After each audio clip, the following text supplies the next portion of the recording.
commentary for the Formula Junior Dutch Grand Prix presented to you by Kai. Yeah, I'm sadly alone today. You know, happens. But you know, at least someone is in the commentary booth for today. So you know, well, you'll have some amazing commentary today. So today we are in the beautiful, beautiful land of the Nether, also known as the Netherlands. For the Dutch Grand Prix, obviously this track cursed due to one major incident and basically the race weekend that happened during the Dutch Grand Prix in Season 1 of Formula Junior.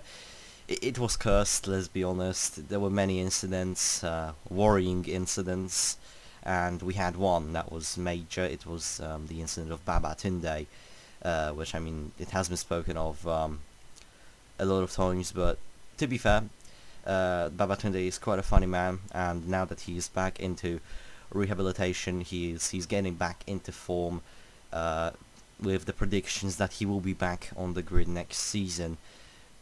He's here with us on the stadium, on the grandstands, and watching this race. So, you know, nice to see him still with us as the MMS thing. But you know, without further ado, we're on the Zandvoort circuit, and let's get to the grid. So on pole position we have not George Whittaker, not the championship leader, but his teammate Albert Rakus.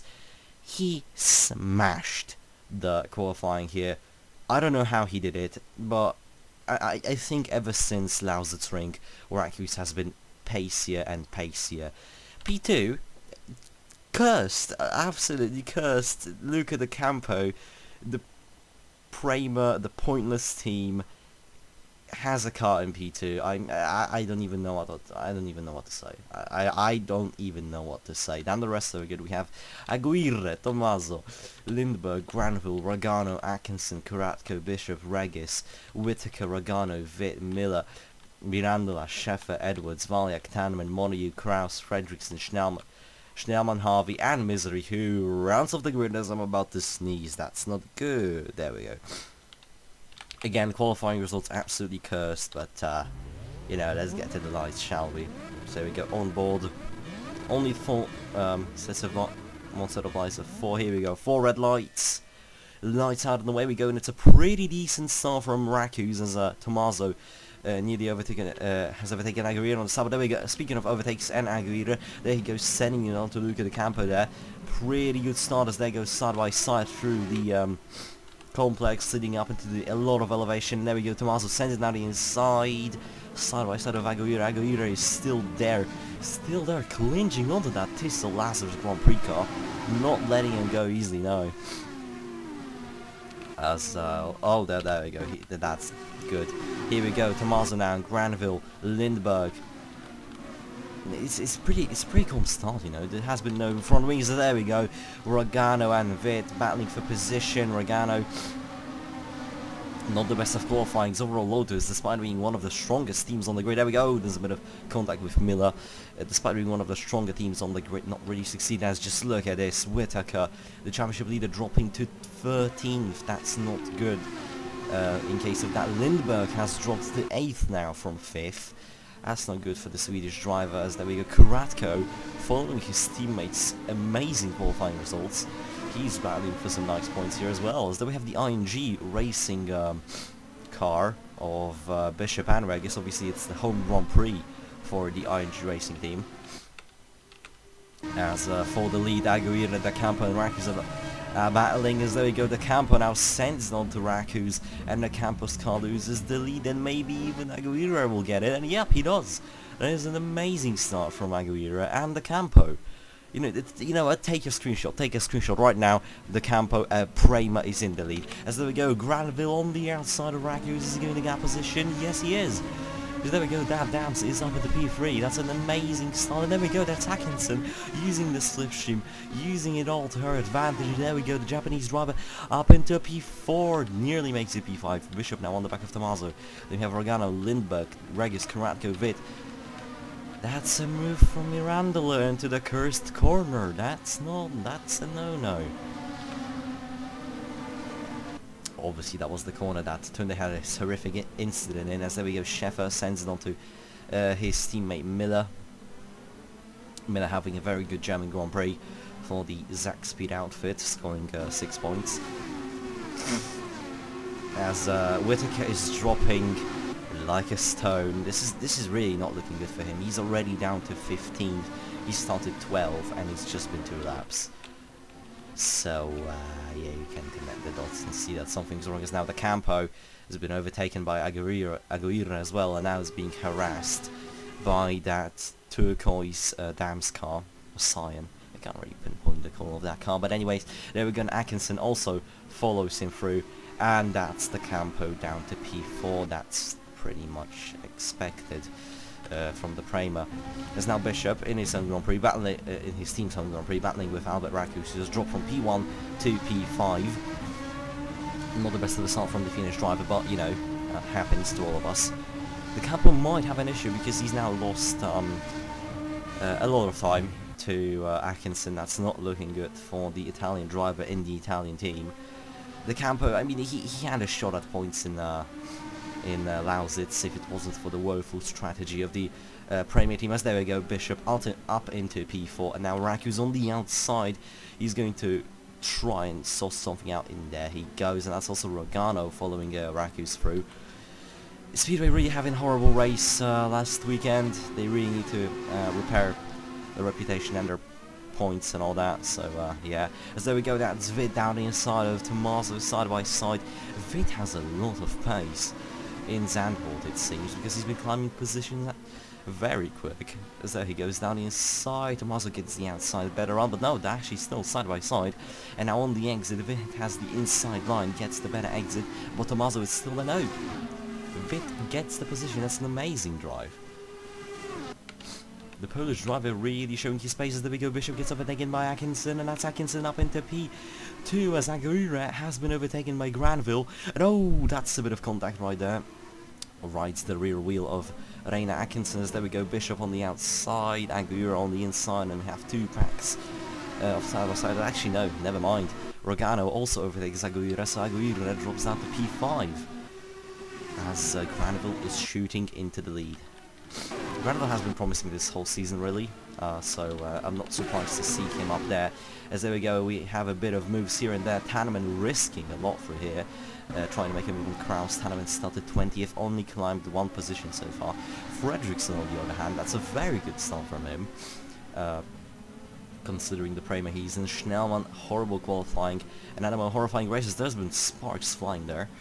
A car might have skid a cluster strike, but no damage yet to any of the cars in this race. You love to see it. You love to see some clean, aggressive racing. As we go, that's Tanneman's surprising move here onto Kraus, and that is him up into P18. Yep. Tanneman's championship hopes, in my opinion, are pretty much over. It's not been looking good for him. It really hasn't been looking good for him. As no scam on Thierry Regis. The ING Racing cars seem to have a lot of pace in their home Grand Prix. Regis being one of the... well, he's actually the lowest rated driver in the field. He is really showing a lot of pace here, but there's Lindbergh sending a move and pushing him out of points. Lindbergh is doing an amazing job for Benetton at the moment. Harvey, as much as she has pace, she's just unlucky. No moves into here, no heroics, other than Edwards.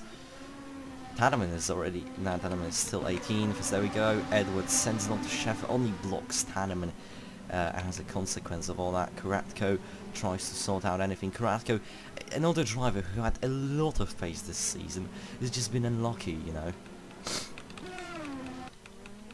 Meanwhile, for the lead, Bishop has caught up to Granville. I am confused. I am genuinely confused at this stage. What even is this race? I mean, we have people that don't really matter for the championship really shining through here, which is obviously good. I'm not saying it isn't. I'm absolutely loving here, but it's surprising. It's really surprising to see. As there we go, Bishop is going to send in into turn 1. Granville nearly covers him off there. So yeah, that is a big thing here.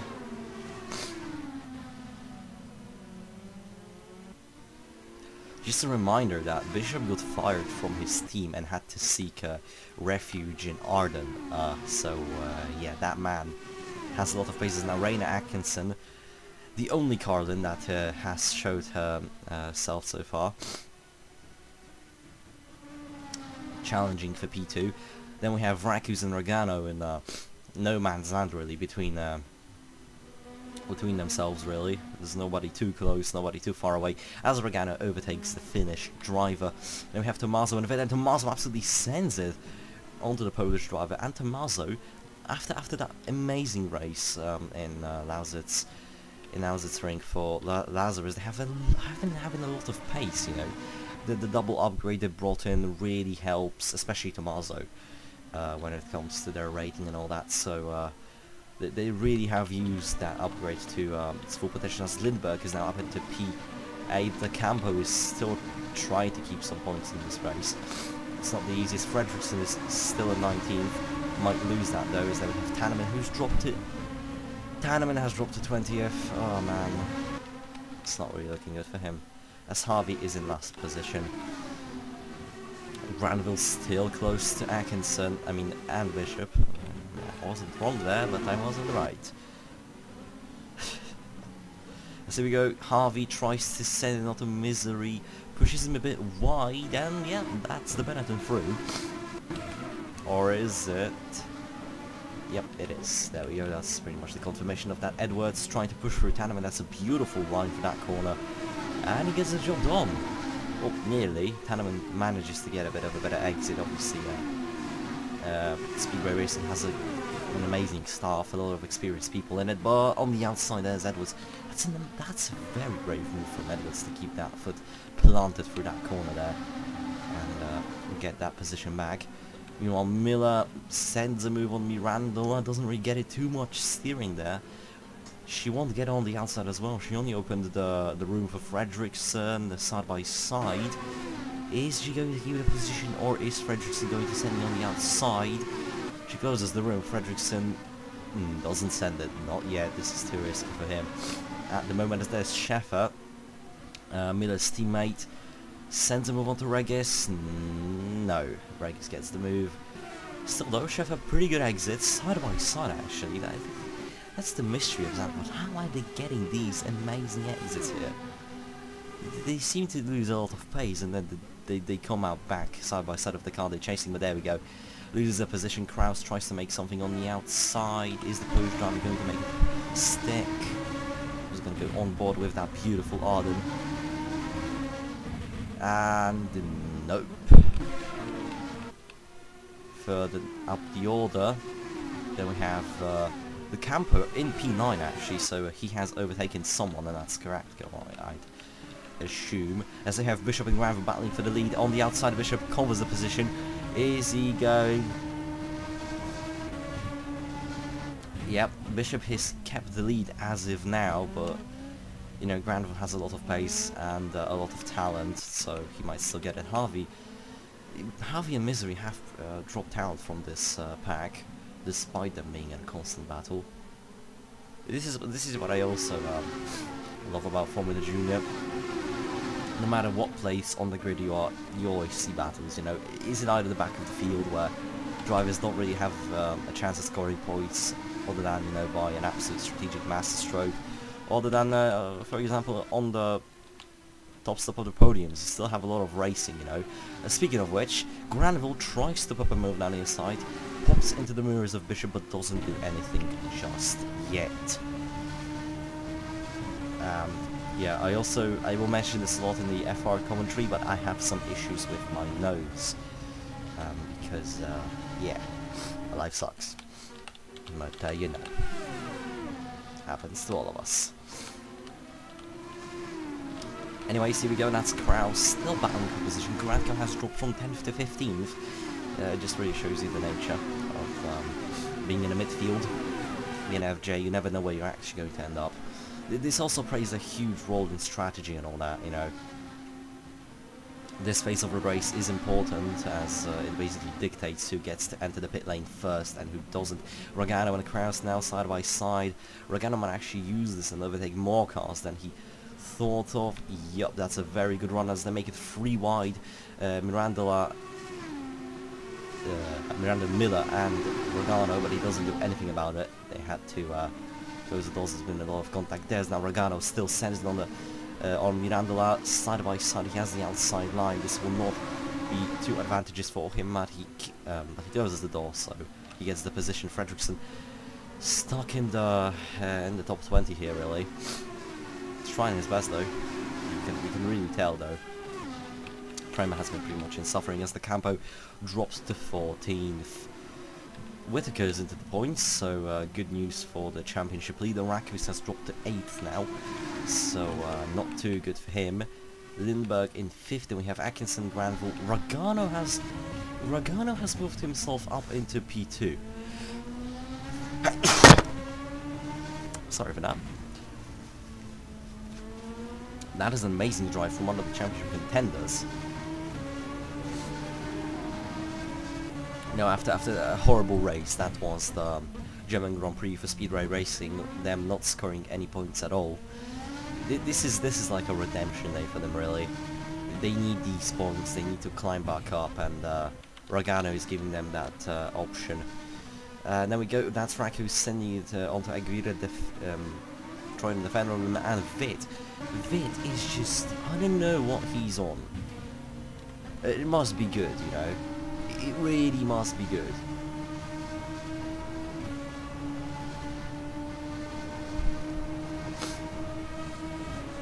Sorry for the lack of commentary there, but I really have to clean my nose. It's in Nosians, but we can go through it. Don't worry. I went through a Formula Rookie like that, so it's fine as Regis on the back of Whitaker. Regis is an interesting man, you know, because he's been the worst driver last season on the grid, and yet this season, despite having the lowest rating out of every single driver, he's still challenging for points. Now that's something interesting, isn't it? As now Scheffer challenging Whitaker and Regis for some points. Obviously next season Formula Junior will use the top 12 point system. This season we are sticking to the top 10 as now Regis tries to pop a move on the Whitaker. Doesn't really do much. As there we go, that's Scheffer down the inside of the Swedish driver, and maybe even Whitaker, no. Scheffer still trying to do something that Kuratko tries to make a move on the outside of Regis. Thinks better of it, pulls into the slipstream and might do something into this wacky chicane that we are approaching. There we go, pulls out of the slipstream. And is the move sealed? Not really. Regis is still there. Regis is going to have the bigger advantage when it comes to the next corner, but no, Kuratko actually gets the overspeed. Kuratko closes the door and he's up into P12 as now Scheffer is chasing down points. Speaking of chasing down points, there is Rakus and Lindbergh battling for P6. Rakus cannot really make a move into here. Lindbergh driving very with a lot of composure and calmness. Being in the middle of the circuit, defending the position through the corners she needs to defend it. Lindbergh has done all this. There's Vit. I didn't notice that. Vit is challenging Rakus for P7. You know, MMS doesn't have virtual mirrors as it kind of goes into the way of the TV camera. But, you know, at least that gives us the surprise factor whenever something happens. Here we go. Vit sends down the inside of Rakus. They're still side by side. He's probably going to complete that move. Yep. Into here now actually gets Lindbergh on the braking. There's an amazing move for the Polish driver on the outside. It makes the move stick. And look at Rakus on the outside. It also makes it work. So the outside, both the inside and the outside work for this corner. Amazing. Oh my god. Oh no. Oh no. What happened here? That is the Campo being wingless. Oh dear. That's Miller losing her brakes. Ah, that is just Miller losing her brakes into turn 1, and that is very unfortunate. That is a definite penalty for the position change. I mean, she just loses braking. The brakes overheated, faded, and there's nothing she could have done, you know. She tried to turn into the corner in turn, taking out the Campo, nearly spinning out on the exit. This is not looking good. F in the chat for the campo.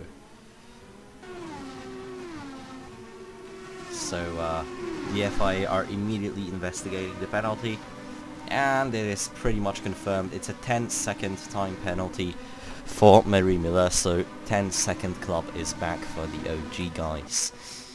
Oh dear. To be fair though, the wingless FJ car doesn't look good. I don't like it. It just looks like a Formula Ford car, but without the nice nose, you know. What is Schnellman doing? Schnellman tried to get some slipstream there. That only allowed Montague to quickly do a switchback onto him. And there he goes. A lot of contact there. Not really. Montague still tries to keep his nose in there. Ah, no. Doesn't make it stick. So that's a battle for the points here. Kuratko, Schäfer, and Aguirre here, all battling for P9. Lindenberg making a bit of a trolley train, as we can see. Rogano also catching up. There is the move from Aguirre. He's going to keep it. Yup, and the Argentinian driver also tries to send a move onto his teammate. Yes, he does. And Kuratko is going to give up. In a way, the ART is battling civil war, if you can say that. Here we go, Schäfer and Rogano also side by side. Nothing's going to be made as there's Miranda down the inside of Regis. And they do make it stick. Regis here still showing a lot of talent. No matter how bad he could have seemed in Season 1, he still has that bit of pace, you know. As Whittaker is now on the back of his teammate Rakus. He sends it into turn 1, a bit of contact. He doesn't care though. And he makes that work. Up the grid though, Rogano still hasn't passed Bishop. This is not good. Rogano has been stuck behind Bishop for quite the time now. He has to react in some other way, as there we go. Speaking of the reaction, there it is, up into P1, DeVito Rogano. As down the order back into the ART club we go. Aguirre on the back of Lindbergh. Sorry. Again, nose issues. Might sneeze more. There we go, speaking of it.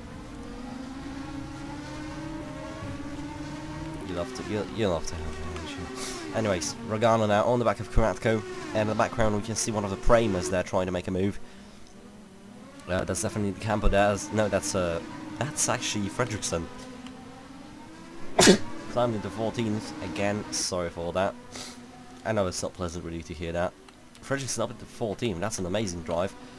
Then we have Tanneman who's up into 17th. That's also something for him. Schnellman stuck in the top 20. Oh, and that's pretty poor exit from Montague. A bit of bump there with Edwards. Not looking too good for them. So there we go, Mirandula sends it onto Kuratko, opens the space for Fredriksson, and the Icelandic driver uses it to his advantage. And there he goes, closes the door onto Kuratko and keeps 13. So Fredriksson is on a move for points really. Granville still defending from Tommaso as Rogano has bolted. Jesus Christ almighty.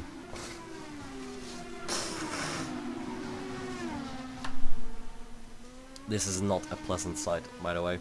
Anyways, it's 6 seconds between Rogano and Bishop in the span of 1 lap. That is something else, isn't it? As the field has separated, Whittaker has overtaken his teammate, and we have Aguirre and Witt in slipstream range and in overtaking range. But Aguirre thinks better of it, doesn't really send a move here. Trying to drive as composed as it is, and now Fredriksson is up into P12.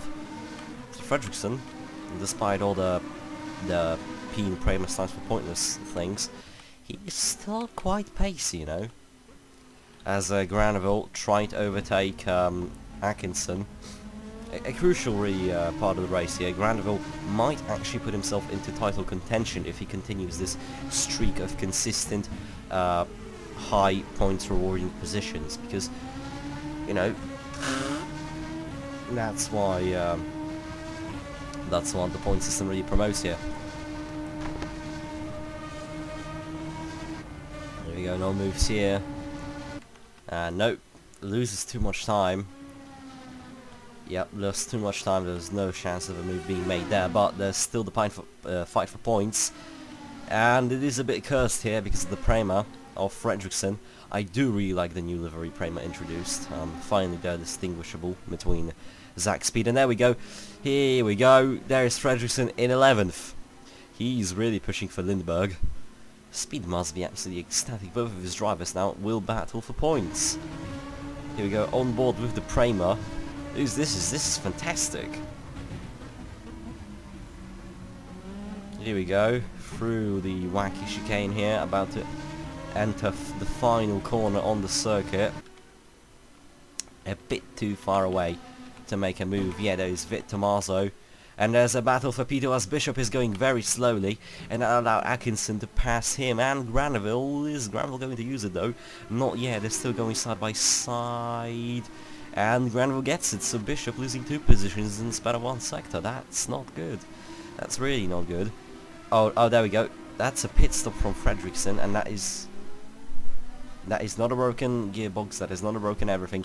This is the pit window opening, so interesting strategy from Prema, that they're bringing him in very, very early compared to the rest of the field, because nobody else is coming in. So Prema risking the strategy once again, but isn't going to work though, because last race we have seen that the undercut seems to have worked. So maybe, just maybe, they're trying to do a bit of a scramble here. As here we go, Vit on the outside of Bishop, and Vit is on the P6, so Bishop is losing positions left, right and center.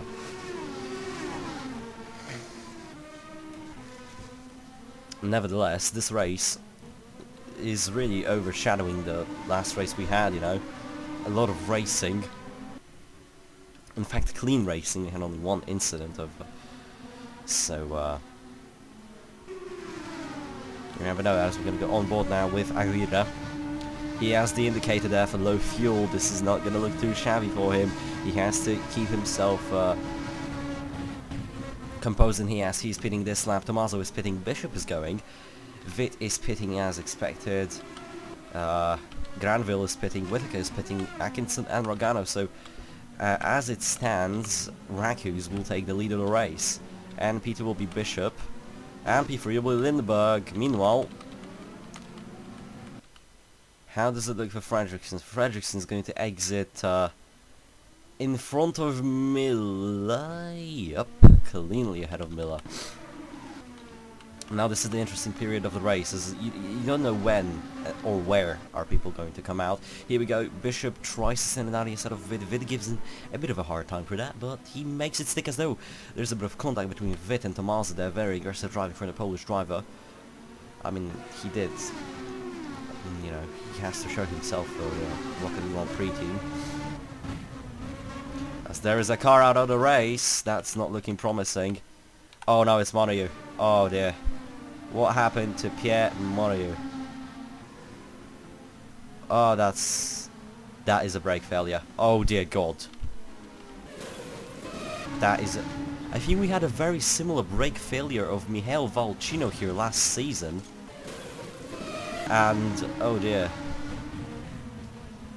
Yeah, I think this is the same place, but this time absolute brake failure. Nothing he could have done. I hope he is okay, because that is a bit of a shunt. There we go, Rogano into the pits. So here's Atkinson.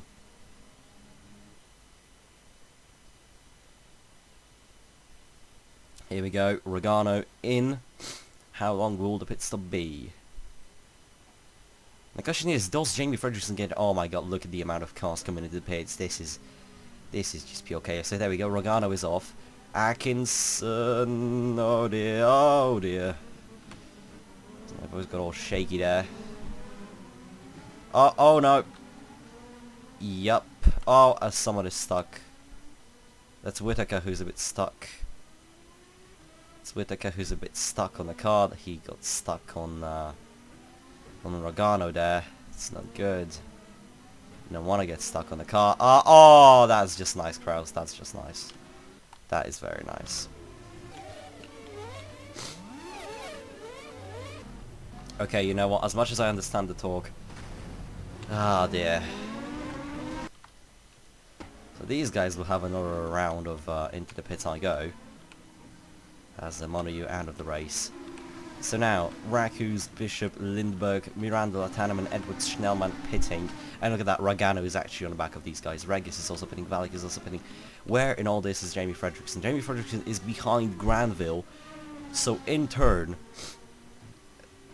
this might benefit him. Now, Kraus might be awarded some penalty points for that little incident he just had there. So, excuse me, on board camera. Harvey is really slow. She's really having to save a lot of fuel here. Oh, there's a bit of contact there, Atkinson. That's not looking too good. She really has to, yeah, so it's 3 penalty points for Kraus. Obviously understanding that these cars have low torque and all that, so despite that, that's still 3 penalty points. So now Atkinson will get P2 from all that. So Ragano is P1, Granville P3. Oh, would you? Oh dear, sweet baby Jesus, Mary, and all the other Saint family members. That is absolute carnage in the pit lane. Like, for example, if you look at Regis, he's a smart one here. He actually is waiting for cars to go by. Yep. That's Ragano without a wing. We obviously know why. So, yeah, so the grid order is a bit in shambles. You can see Tanneman using the overcut to his advantage, which is surprising, really. But that just shows his pace, you know. That just shows his determination and pace.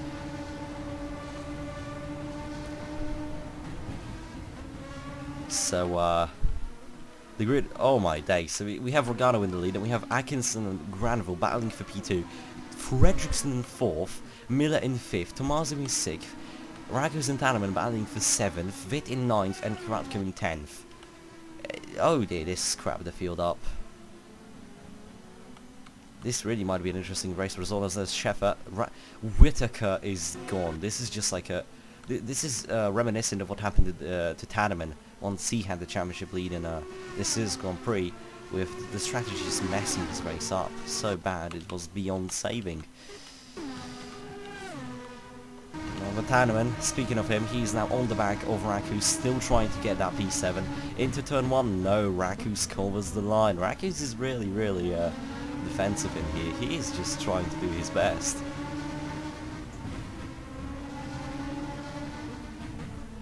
As again, those problems.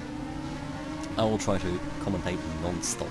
Just saying, there we go. Vitt and Karatko caught up to this pack, and Bishop isn't actually catching up to this. What's happening to Bishop? Bishop was in the points. Bishop was on the podium at one moment in the race, and now it's all gone. But now the field, the top 10 is starting to slowly but surely bunch up. If you look at the minimap, and there we go. Vitt tries to make a move on Tanneman. Tanneman has to go from offensive to defensive now. He has been very close to Rakus now, lost a lot of time, and he has a very aggressive and speedy Polish boy behind him. As Tanneman locks up, goes a bit wide there. That's definitely not benefiting him. But Vitt didn't do anything about it, and now Karatko is right at the back of him. So this in turn only spread them out more. As wait, alright, so Atkinson had a bit of a close call with Kraus there, who's now lapped, as there we go. The two really underdogs of the season. As of now, Fredrickson and Miller. Miller obviously repaid herself in a way in German Grand Prix scoring points, but Fredrickson, no points yet. This might be, sorry, they're catching up to Granville. Granville might lose the podium in here to one of these guys. Oh, this is looking interesting. This is going to be an interesting finish. We have only 4 laps to go. In the Dutch Grand Prix, there is Fredrickson for the podium. And so does Miller. Oh, wait. Is this Miller down inside for P3, but I just been remembered, Miller has a 10-second time penalty. So unless she can somehow pull out the 10-second gap to Fredrickson now, she's probably going to just be dropped down further in positions. But as of now, Fredrickson is in P3. Tommaso is harassing him. Obviously, Tommaso has the F1 experience. Tommaso has a lot of experience on his hands, but the team just haven't been lucky enough. They haven't had enough pace. But now it seems that it's possible. Miller is anyways on the indicator. 3 laps to go. Atkinson has caught up to Ragano, and we might have a have an interesting finish. Obviously, Atkinson scored P2 and the Italian Grand Prix, where she replaced the tragically passed Suho Takashiro and scored P2. So, you know, everything is still open for her. She still might get on the podium this season. So here we go, following Rogano's line tightly. Now pulling a bit out to avoid some dirty air, still in the slipstream.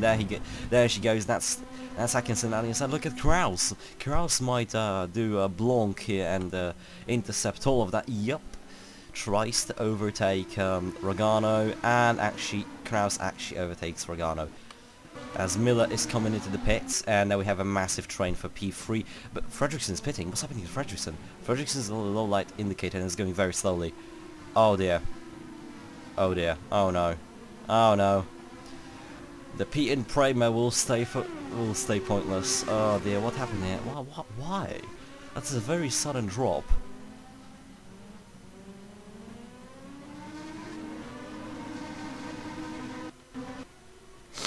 As now Tanneman and Fredriksson just lost so much pace. Maybe that's an engine power cut. We have seen a few of those in the FJ race. As now Miller into the pits. Yup, for the fuel. So some people might gain from that. Definitely Eva Valjak will gain from that, getting into P10, into points bank positions. This is crucial for Dams. Dams need some upgrades and all that. It's very important for them, especially in this phase of the season, as Vit, Rakus and Granville battling. Now we have Tommaso, Rogano and Atkinson. Atkinson is absolutely bolting. 3 seconds to Rogano and 12 to P3. Granville though is still having to defend. He's not in the safe zone by far. As now Raku sends it on to Granville.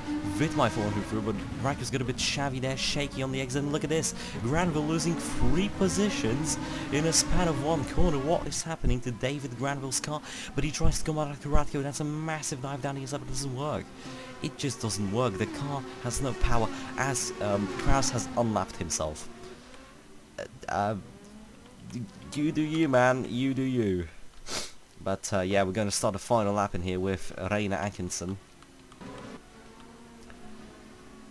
Valjak has overtaken Fredriksson for 9th, so that's also good news if you're a fan of Eva Valjak, who isn't. Yep. Actually, what happened to Harvey? Harvey just dropped off pace. Yeah, that was just my eyes.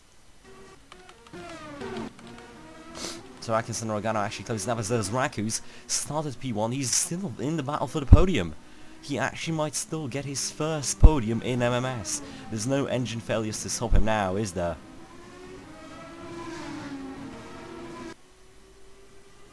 He's very close. That Finnish driver is closing up.